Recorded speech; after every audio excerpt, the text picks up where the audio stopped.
तो देखो दोस्तों, ये एक है comparative literature, comparative discussion. Comparative discussion में मैं क्या इधर डिस्कस कर रहा हूँ, देखो ये जो पहले का जो मेरा एग्जाम्पल था, देखो 2 डायजोसाइक्लोहेक्सानोन के साथ in presence of light when methanol is reacted.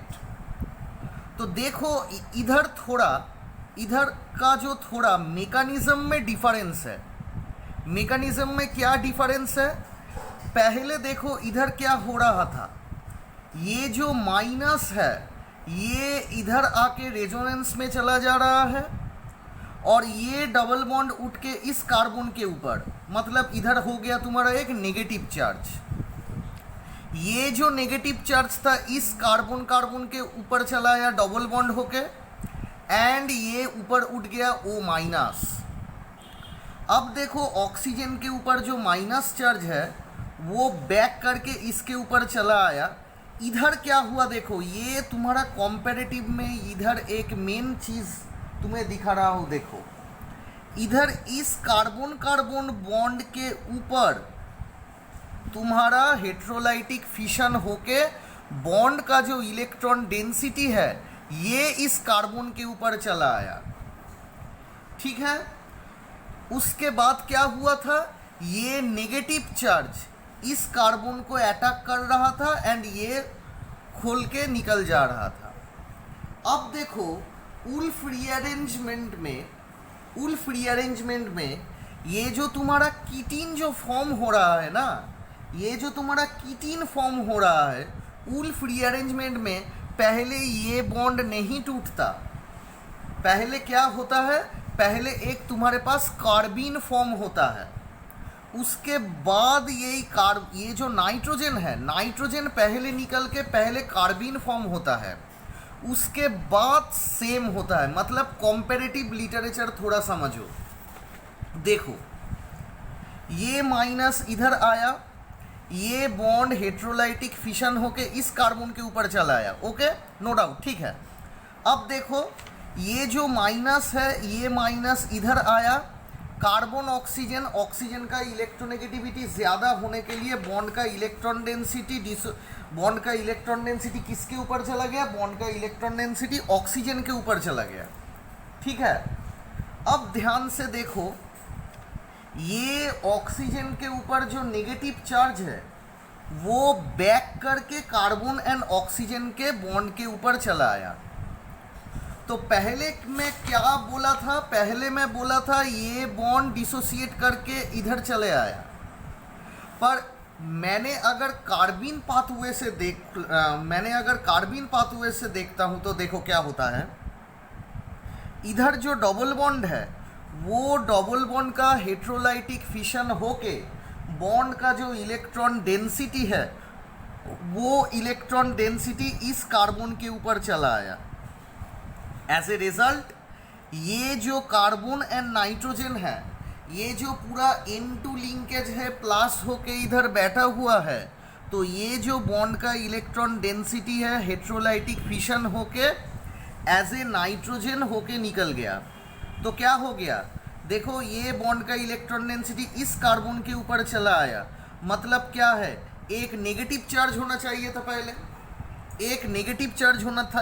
पहले, तब मतलब क्या होना चाहिए था, इधर मैं दिखा रहा हूँ, देखो ये हो गया तुम्हारा साइक्लिक 1, ये है तुम्हारा डबल बॉन्ड, इधर है तुम्हारा माइनस।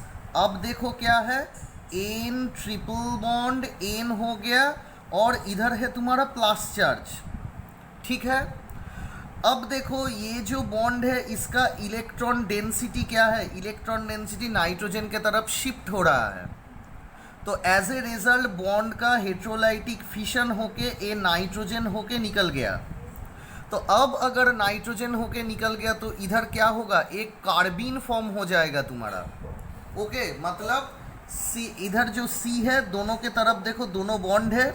मतलब अगर मैं बॉक्स डायग्राम करके देखूँ तो क्या होगा, 1 2 3 4, एक अनपेयर्ड इलेक्ट्रॉन इधर एक कार्बन के साथ बॉन्ड फॉर्म कर गया इधर, इधर एक अनपेयर्ड इलेक्ट्रॉन इस इधर एक कार्बन के साथ तुम्हारा बॉन्ड फॉर्म कर गया। ये जो बॉक्स है, इस बॉक्स के अंदर ये डॉट डॉट है एंड ये पूरा खाली पड़ा हुआ है, ये पूरा खाली पड़ा हुआ है। अब क्या हो रहा है देखो, ये हो गया तुम्हारा उल्फ रीअरेंजमेंट। क्या हो रहा है देखो, भाया कार्बीन पाथवे, कार्बन कार्बन का अंदर जो बॉन्ड है उस बॉन्ड का इलेक्ट्रॉन डेंसिटी क्या हो रहा है, उस बॉन्ड का इलेक्ट्रॉन डेंसिटी हेट्रोलाइटिक फिशन होके इसके ऊपर आ रहा है।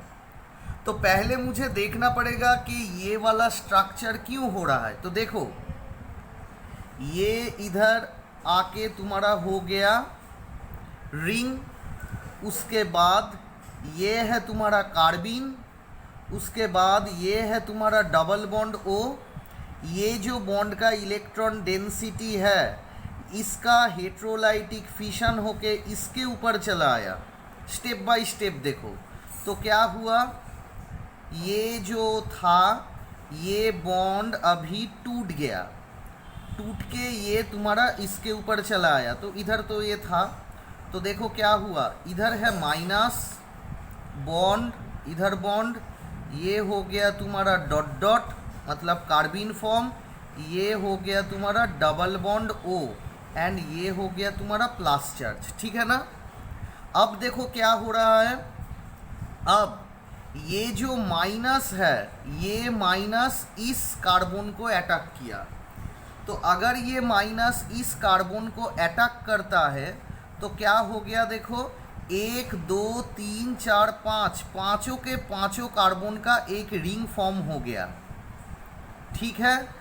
इधर क्या है, इधर तो न्यूट्रल था पर ज़्यादा इलेक्ट्रॉन डेंसिटी आके इस ऑर्बिटल में घुस गया, तो ये हो गया इधर माइनस, उसके बाद ये है तुम्हारा C डबल बॉन्ड O, इधर है तुम्हारा क्या है प्लस चार्ज। तो अगर ये माइनस चार्ज इस बॉन्ड के ऊपर पड़ जाए तो क्या हो जाएगा देखो, ये हो गया तुम्हारा जो स्ट्रक्चर कीटीन का था वो तुम्हारा आ गया। ठीक है। तो देखो क्या है, पहले मैंने इधर ये जो इंटरमीडिएट है इधर भी इंटरमीडिएट तुम्हारा सेम है। अब CH3OH आके जो प्रोडक्ट फॉर्म करेगा वही प्रोडक्ट इधर भी फॉर्म होगा, पर जो मिडिल में, मिडिल का जो एक तुम्हारा इंटरमीडिएट स्टेट है, मिडिल का जो तुम्हारा एक इंटरमीडिएट स्टेट है वो तुम्हारा डिफरेंट हो रहा है। कैसे, अगर मैं उल्फ रीअरेंजमेंट में कार्बीन पाथवे से पहुंचा तो कार्बीन पाथवे में पहले नाइट्रोजन निकल के कार्बीन फॉर्म होगा, उसके बाद बॉन्ड का हेट्रोलाइटिक फिशन होके उस बॉन्ड का इलेक्ट्रॉन डेंसिटी कार्बीन को अटैक करेगा। ठीक है। उसके बाद कीटीन होगा। पर इधर मैंने क्या दिखाया है सिंपलीस्ट वे में, ये तुम्हारा रीअरेंजमेंट में ये कार्बीन पाथवे नहीं है। तो इधर क्या है, पहले ये बॉन्ड डिसोसिएट करके ये बॉन्ड का जो इलेक्ट्रॉन डेंसिटी इस कार्बन के ऊपर आया वो बैक साइड से इस कार्बन को अटैक किया एंड यहाँ से नाइट्रोजन निकल गया। मतलब एक चीज़ का इधर डिफरेंट है, क्या है, इधर कार्बीन फॉर्म नहीं हो रहा है, इधर कार्बीन फॉर्म हो रहा है। तो देखो यही ऑर्गेनिक केमिस्ट्री का मजा है, यही तुम्हारा ऑर्गेनिक केमिस्ट्री का मजा है। मतलब एकदम बीच में थोड़ा मैकेनिज्म का डिफरेंस है, पर तुम्हारा जो रिजल्ट है वो तुम्हारा रिजल्ट देखो इधर सेम आया। रिजल्ट जो है रिजल्ट तुम्हारा सेम आएगा। इधर देखो ये, इधर देखो ये, मतलब रिजल्ट तुम्हारा सेम आ रहा है पर जो वे है वे थोड़ा डिफरेंट है। पहले का जो वे था, पहले स्लाइड का जो वे था उधर था कार्बीन फॉर्म नहीं हो रहा था, पर इधर क्या है, अगर मैं उल्फ रीअरेंजमेंट को मान के चलूँ तो पहले कार्बीन फॉर्म होगा तुम्हारा, उसके बाद सेम होगा। मतलब इधर नाइट्रोजन पहले निकलेगा, नाइट्रोजन पहले निकलेगा, नाइट्रोजन पहले निकलने के बाद तुम्हारा कार्बीन फॉर्म होगा, उसके बाद बॉन्ड का हेट्रोलाइटिक फिशन होके, उसका बाद तुम्हारा बॉन्ड का हेट्रोलाइटिक फिशन होके तुम्हारा कीटीन फॉर्म करेगा। पर जो अगर तुम उल्फ रीअरेंजमेंट में कार्बीन को इंटरमीडिएट स्टेट से नहीं घुमा के पूरा रीअरेंजमेंट करो तो क्या होगा, तो तब तुम्हारा कार्बीन फॉर्म नहीं होके पहले बॉन्ड का हेट्रोलाइटिक डिसोसिएशन होके जिधर कार्बिन फॉर्म होना चाहिए उस कार्बन को अटैक करेगा, नाइट्रोजन बाहर निकल देगा। मतलब ये तुम्हारा कॉम्पेरेटिव लिटरेचर है। मतलब ये लिटरेचर तुम्हारे को समझने के लिए है कि इंटरमीडिएट स्टेज में मेकानिज्म थोड़ा इधर उधर हो जाए तो देखो तुम्हारा पूरा जो मेकानिज्म है, मेकानिज्म तुम्हारा पूरा चेंज हो जाएगा और अल्टीमेट जो प्रोडक्ट है वो तुम्हारा आखिर में आया कीटीन। सो अगर तुम्हारे पास वुल्फ रीअरेंजमेंट नहीं आया, मतलब क्वेश्चन में तुम्हारे पास वुल्फ रीअरेंजमेंट नहीं दिया, बट कोई भी तुम्हारा इधर मेकानिज्म नहीं दिया, मतलब मेकानिज्म का नाम नहीं दिया, तो तब तुम ये आसान से कर सकते हो, क्योंकि तुम तो तभी नहीं जानते हो कि वो कार्बिन पाथवे से जाएगा कि नहीं जाएगा। ठीक है, ये तुम कर सकते हो। पर अगर तुम्हें बोल दिया कि वुल्फ रीअरेंजमेंट के तरीके से जाना पड़ेगा कार्बिन वे से, तो तब तुम ऐसे आसान से जा सकते हो। ठीक है, तो ये तुम्हें एक चीज़ ध्यान में रखना पड़ेगा।